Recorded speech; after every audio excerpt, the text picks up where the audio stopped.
diandalkan pada saat menghadapi shock ataupun guncangan-guncangan. 4 hal yang akan saya sampaikan: pergeseran geopolitik yang sebagian tadi telah disampaikan oleh Pak Menko, tarif perdagangan yang diimplementasikan Amerika Serikat dan dampaknya, resiliensi dari perekonomian Indonesia, dan bagaimana kinerja APBN. Ibu Bapak sekalian, kita semua memahami bahwa dunia berubah luar biasa. Pasca Perang Dunia Kedua, di mana pada saat itu negara Eropa porak-poranda dan harus dibangun, memunculkan suatu tekad bersama, terutama di negara-negara Barat, untuk memunculkan suatu institusi-institusi global seperti WTO, IMF, World Bank, di dalam rangka untuk mengelola perekonomian dunia agar bisa membangun kembali pasca puing Perang Dunia Kedua. Sekarang ini seluruh institusi global ini menjadi kurang efektif atau bahkan tidak efektif karena shareholder utamanya yaitu G7 terutama Amerika Serikat sendiri yang melahirkan institusi ini sekarang tidak lagi percaya pada institusi yang dibuat, sehingga memunculkan suatu sistem yang sifatnya unilateral. Ini rule base yang selama dikenal sejak Perang Dunia Kedua sekarang menjadi tidak pasti. Di sisi lain memunculkan blok-blok baru termasuk BRIC tadi, dan juga kebijakan yang semuanya cenderung menjadi dalam situasi tidak pasti. Intensitas dari persaingan yang sangat runcing, setiap negara pasti instingnya adalah menjaga domestiknya. Maka banyak kebijakan ekonomi menjadi inward looking. My country first, American first, China first, Indonesia first, dan yang lain-lain. Karena ini memang pada saat external environment tidak bisa diandalkan, maka yang harus dilakukan adalah menjaga kepentingan nasional. Dan ini sudah disampaikan oleh Bapak Presiden, termasuk tadi di dalam pembukaannya, penekanan ini bahkan sebelum Donald Trump menyampaikan Trump tarif atau Liberation Days tarif yang disampaikan minggu lalu. Tadinya kita masih berharap adanya supply chain yang berdasarkan perkawanan, makanya waktu itu muncul friendshoring, nearshoring. Sekarang bahkan tidak ada definisi yang disebut kawan atau friend lagi. Karena Amerika terhadap Kanada, terhadap Meksiko, negara yang tergabung dalam NAFTA, ini pun juga yang dibidani oleh Amerika Serikat, sekarang ini di-abandon dan menjadi persaingan yang tidak ada lagi definisi kawan atau lawan. Inilah dunia yang kita hadapi. Kebijakan tarif Amerika menjadikan risiko ketidakpastian yang luar biasa. Kalau kita lihat timelinenya selama satu episode 1 Februari hingga April ini dalam 2 bulan telah mengubah lanskap perekonomian global. Pada saat Presiden Trump tanggal 1 April mengeluarkan executive order untuk mengatakan Kanada diberikan tarif 10% dan untuk energinya 25%, Meksiko diberikan tarif 25% dan Tiongkok 10%, itu telah mengubah seluruh tatanan perkawanan yang tadinya dianggap taken for granted itu akan terus berjalan. Sejalan dengan waktu muncul kemudian retaliasi atau respons dan ancaman tambahan untuk produk tertentu seperti baja dan aluminium. Kemudian muncul executive order yang baru tanggal 4 Maret persis sebulan yang lalu untuk menambah untuk Tiongkok 20% dan Kanada melakukan retaliasi. Timeline ini menggambarkan hanya dalam waktu 1 bulan. Dunia yang tadinya digovern dengan rule base sekarang tidak ada lagi kepastian. Ini yang menjadi salah satu yang perlu untuk kita perhatikan di dalam kita mengelola ekonomi. Tidak kita terus-menerus terkaget-kaget, namun pada saat yang sama kita tetap waspada. Tarif resiprokal yang disampaikan oleh Amerika terhadap 60 negara menggambarkan cara penghitungan tarif tersebut yang saya rasa semua ekonom yang sudah belajar ekonomi tidak bisa memahami. Jadi ini juga sudah tidak berlaku lagi ilmu ekonomi. Yang penting pokoknya tarif duluan. Karena tujuannya adalah menutup defisit. Tidak ada ilmu ekonominya di situ. Menutup defisit itu artinya saya tidak ingin tergantung atau beli kepada orang lain lebih banyak dari apa yang saya bisa jual kepada orang lain.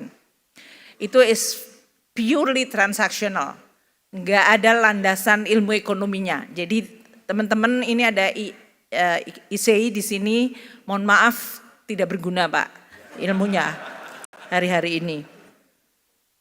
Nah oleh karena itu, karena ini adalah pragmatis, sebetulnya pada saat kita semua dilantik oleh Presiden Prabowo, kita diberikan pembekalan, dan pembekalan itu menjadi sangat relevan. Beliau menyampaikan dunia sekarang digovern oleh realis. Jadi pragmatic dan realism rather than theoretical ideology yang selama ini menggovern dunia semenjak Perang Dunia Kedua. Ini menjadi realita yang jauh lebih cepat dan harus kita segera respons. Kebijakan tarif resiprokal direspon oleh berbagai negara seperti yang tadi disampaikan oleh Pak Menko. Tiongkok yang tadinya dianggap akan restrain atau menahan diri justru melakukan retaliasi yang sama kerasnya. Dan ini menimbulkan suatu eskalasi, makanya pemburukan di pasar uang dalam 2 hari terakhir ini karena respons kedua sesudah RRT menyampaikan retaliasi. Sesudah RRT menyampaikan retaliasi, Presiden Trump dengan Twitter mengatakan saya akan menaikkan lagi tarifnya menjadi 50%. So ini adalah eskalasi yang belum berakhir dan karena ini sudah menyangkut presiden dengan presiden, biasanya akan sangat sulit untuk face savingnya. Jadi ini adalah situasi yang harus kita hadapi secara sangat open-minded, pragmatik dan pada saat yang sama kita harus agile, harus cepat. Seperti yang disampaikan Bapak Presiden dan Pak Menko tadi. Policy apa yang bisa kita lakukan segera dan bisa mengoreksi atau menggunakan opportunity harus bisa kita lakukan sekarang. Uni Eropa sebetulnya belum retaliasi tapi sudah ada di dalam paket. Tapi ini sebetulnya untuk salvo pembuka untuk renegosiasi. Kanada sudah melakukan retaliasi. Jadi berbagai negara yang lain mungkin lebih kepalanya dingin dengan pendekatan diplomasi dan negosiasi. Tapi not necessarily hasilnya juga menyenangkan karena seperti Vietnam yang mengatakan promise untuk 0% tarif dikatakan itu tidak memadai karena non tarif barrier juga menjadi salah satu bagian yang menjadi negosiasi. Dengan adanya kenaikan tarif di Amerika Serikat memunculkan sebuah pemikiran atau hal yang akan menjadi reaksinya yaitu terjadinya diversion dari perdagangan. Trade diversion ini yang sekarang sedang dibahas di dunia. Negara mana yang bisa menjadi tujuan ekspor alternatif atau negara mana yang bisa menjadi tempat investasi alternatif untuk kemudian munculnya trade without Amerika atau Amerika menjadi dialienate dan kemudian muncul di antara sisa Amerikanya. Karena memang Amerika di dalam perdagangan dunia plus RRT itu hanya menjelaskan sekitar 25% dari global trade. Jadi 75% sebetulnya bisa berdagang di luar 2 negara besar itu. Namun pengaruh dari spillover 2 negara tidak bisa juga dianggap enteng. Peluang Indonesia untuk take over karena beberapa negara, Vietnam, Bangladesh, Thailand, China yang rate dari reciprocalnya dari Amerika itu lebih tinggi yaitu 34, 36, 37 bahkan 46. Tapi kita juga tahu banyak negara di sekitar kita atau yang mirip dengan kita yang tarifnya juga lebih rendah. Filipina hanya 17%, Malaysia 24%, Korea Selatan 25%, dan India hanya 26%.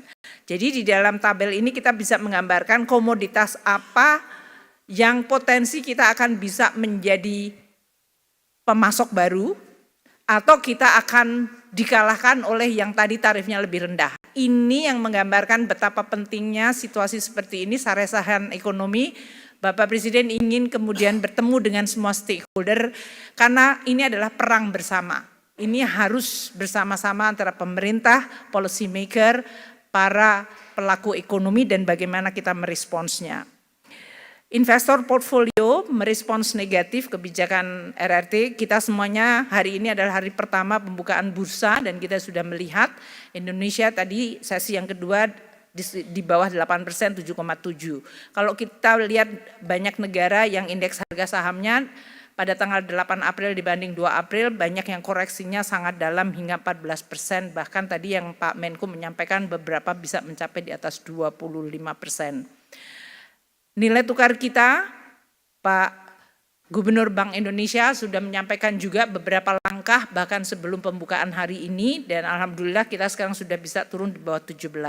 Namun dinamika ini seperti harga saham, nilai tukar maupun dalam hal ini obligasi surat berharga itu seperti kita itu seperti shock absorber. Karena shocknya terjadi, ini adalah bentuk respons yang mungkin harus terbiasa kita lihat. Namun tidak berarti kita kemudian shifting attention-nya dari fondasi yang tetap harus dijaga. Tekanan di pasar keuangan yang tinggi terakhir ini sebetulnya bukan hal yang baru. US Treasury baik yang 2 tahun maupun 10 tahun agak melemah karena dia dianggap safe haven, tapi dolar indeksnya juga melemah. Jadi kepercayaan 100% terhadap dolar juga mulai menurun. Sementara fixed index yaitu volatility juga meningkat, tapi kalau kita bandingkan pada saat COVID, kenaikannya sebetulnya masih relatively manageable. Tapi ini menggambarkan suasananya, alarmnya mulai berbunyi, jadi kita harus juga tetap hati-hati, tanpa panik. JP Morgan, Goldman Sachs, semuanya mengatakan bahwa Amerika kemungkinan masuk ke resesi, probabilitasnya sekarang naik ke 60%, dari tadinya di bawah 50%. Dengan outlook seperti itu, tidak heran maka commodity price menurun, karena nanti demand turun kalau terjadi resesi. Kita lihat harga komoditas mengalami koreksi, harga minyak terutama yang kita lihat sekarang ada di level 64-65. APBN kita menggunakan asumsi $80, jadi ini berarti nanti subsidi lebih rendah. Moga-moga kita tetap jaga, ini juga membuat APBN kita menjadi relatively menjadi berkurang tekanannya.